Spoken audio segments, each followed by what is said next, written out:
dhagartu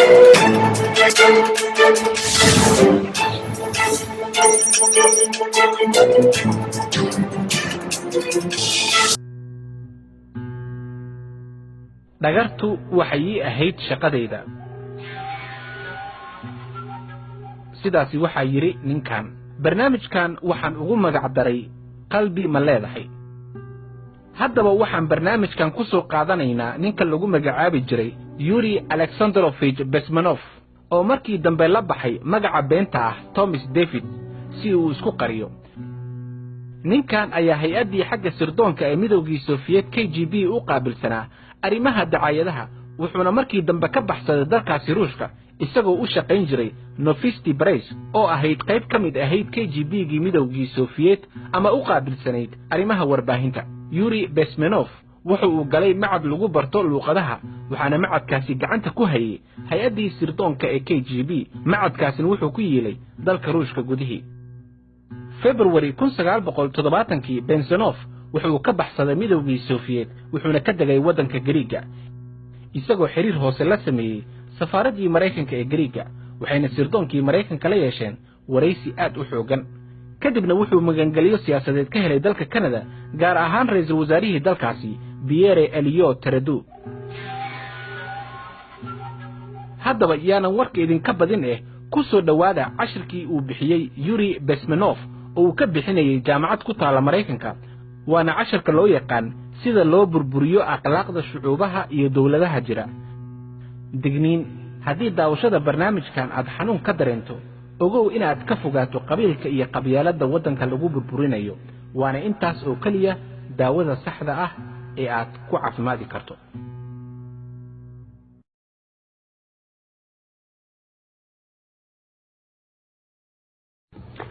tijaabada qaribaadda waxay soo bilaabatay muddo laga joogo 2500 sano ka hor.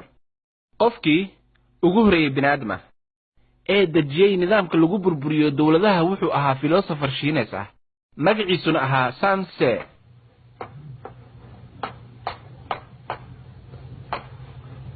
muddo laga joogo 2500 sano ka hor wuxuu ahaa la taliye, wuxuu talooyin siin jiray imbaradoriyadihii Shiinaha ka talin jiray. wuxuu yiri markii aad u fikiray, haddii aad dhex gasho, yacni haddii aad gasho arrimaha siyaasadda dibadda, dagaalada dunida ka dhaca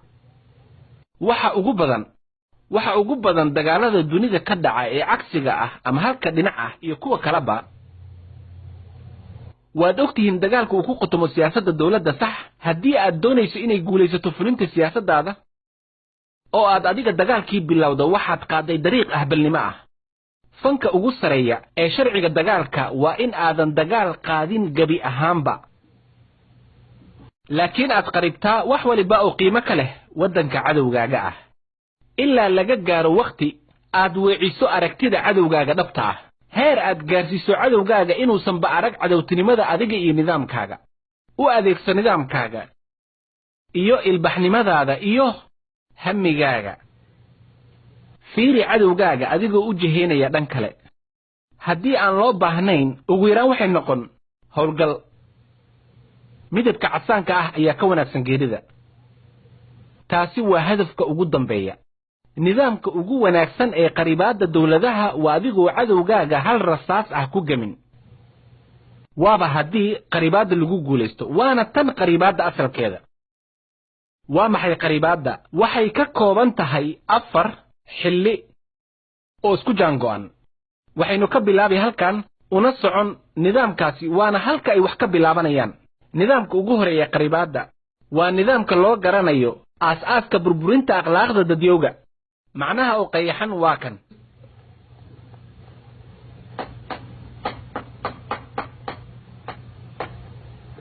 waxay qaadataa 15 ilaa 20 sano si aad u burburiso shucuub dhan. sabab 15 ama 20 sano. tani waa waqtiga ku filan in aad wax barto hal fac ama hal jiil oo dhan oo arday ah ama caruur ah. waa hal jiil oo dhan. waa marxaladda nolosha shakhsiga ah oo aad qof dhan oo bini aadam ah aad isagaasi wax ku bari karto nidaamkan ku bedeli karto adigoo ku shubaya fikradahaaga gaarka ku ah kama badna kamana yara caadiyan waxay qaadataa 15 ilaa 20 sano maxaa kamid ah in aad u weeciso in aad jihayso oo aad dhex gasho iyaga nuuca propagandada xiriirka tooska ah wax dhib ah ma lahan waan idin sharxi doonaa goordhow waxaa jira wadooyin loogu qeexayo dadka bulshada muuqaal ahaan tusaale diinta nidaamka waxbarashada nolosha bulshada dhanka maamulka nidaamka sharciga iyo awoodda militariga dabcan iyo shaqada iyo shaqaalaha xiriirkooda dhaqaalaha hagaag waa 5 dariiq boosko inagu yar ma awood inaan halkan ku soo wada bandhigo mararka qaar markaan qeexayo nidaamka ardayda su'aal ayay weydiiyaan ma hubtaa in midowgii Soviet uu sidaan wax u qiyaamayn jiray muhiim ma ahan waa nidaamka burburinta waxaan ka hadlayo waa mid la mid ah martial art nidaamka Japan waxa laga yaabaa in qaarkiin ay xasuustaan nidaamka difaaca haddii cadowga ka awood badan yahay adiga ka culus yahay aad ayay xanuun badan tahay in aad weerarka kugu soo jihaysan iska difaacdo haddii qof ka culus uu feer wajiga kala soo aado waa mid aad u adag inaad ka hortagto aad iska difaacdo feerkiisa awoodda badan dalalka Japan iyo Shiinaha nidaamka judo ayaa ina baraya nidaamka difaaca ugu horeyn ka fogow feerka kadibna qabo gacanta kadibna u raac jihada uu u socdo isaga waa dhanka uu feerka u socday markii horeba sax ilaa cadowgaaga uu ka burburiyo gidaarka waad fahanteen haddaba maxaa halkan ka dhacaya waddanka ay diiradda saaran tahay sida dhacdana uu qalad sameeyo dadkana ku dhaqmayaan dimuqraadiyadda xorta ah waxaa jira xarakaad kala duwan oo bulshada ku dhex jira caadiyan bulsho waliba oo dunida ka jirta waxaa ku jira kuwa iyaga ka soo horjeeda laga yaabay dambiilayaal ah ama ku khilaafsan ideolojiyad ahaan siyaasadda dawladda jirta hagaag ugu dambeyntii waxaa jira kooxo yar oo ka socda dawlado ajnabi ah oo qaribaada loo shaqaaleeyay hagaag haddaba dhammaan xarakaadkaasi jira waxaa loo jiheynayaa hal dhinac sax tani waa waqtigii aad qaban lahayd dhaqdhaqaaqa una jiheyn lahayd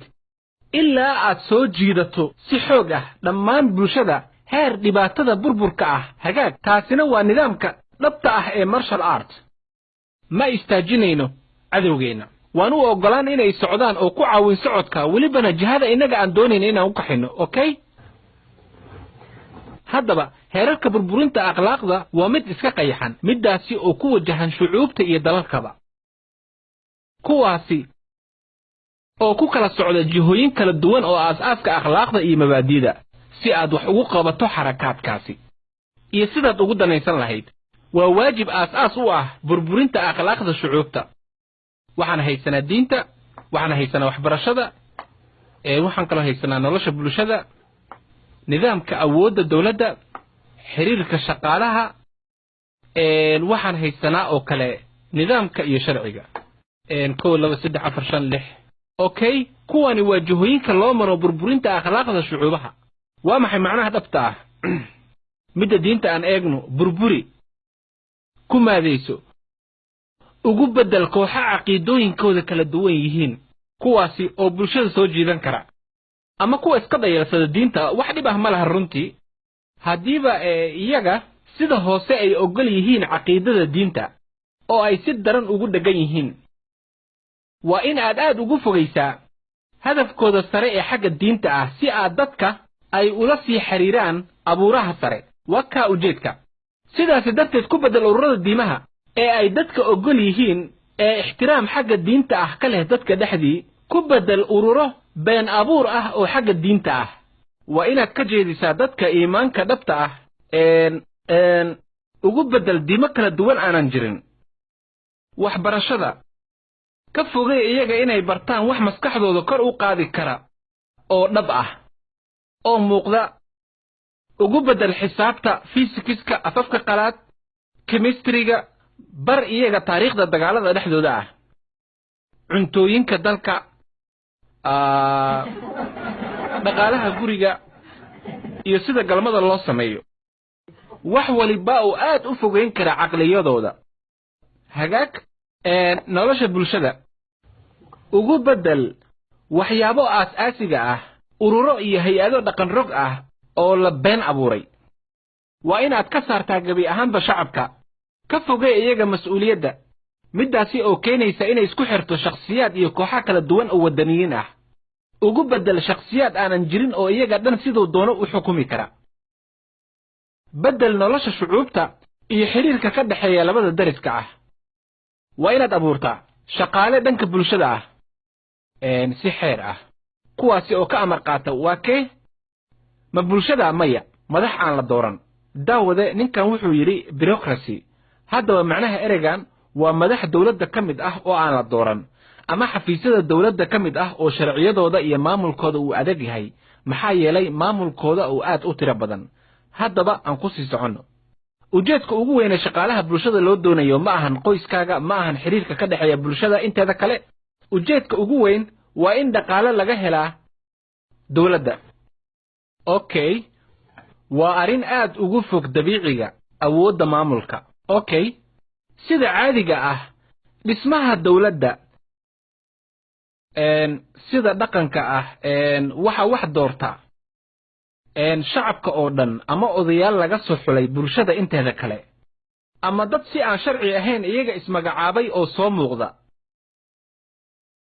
dadka qaar waxaa ku jira qof cid dooratay aanan jirinba weligood dadkana waa ay saamayn og yihiin dadka badankii ma arkaan laakiin waa kuwa jira kuwaasi waxaa ka mid ah warbaahinta yaa doortay iyaga sidee ayay ku yeesheen awood aad u tiro badan mar hore ayay awood u adeegsadeen maskaxdaada waa ay dhici karaan maskaxdaada horta yaa doortay iyaga warbaahinta ah sidee ayay wax ugu sheegayaan wixii xun iyo wixii wanaagsanba ee ku aadan madaxda la doortay iyo maamulkiisaba horta maxay yihiin iyaga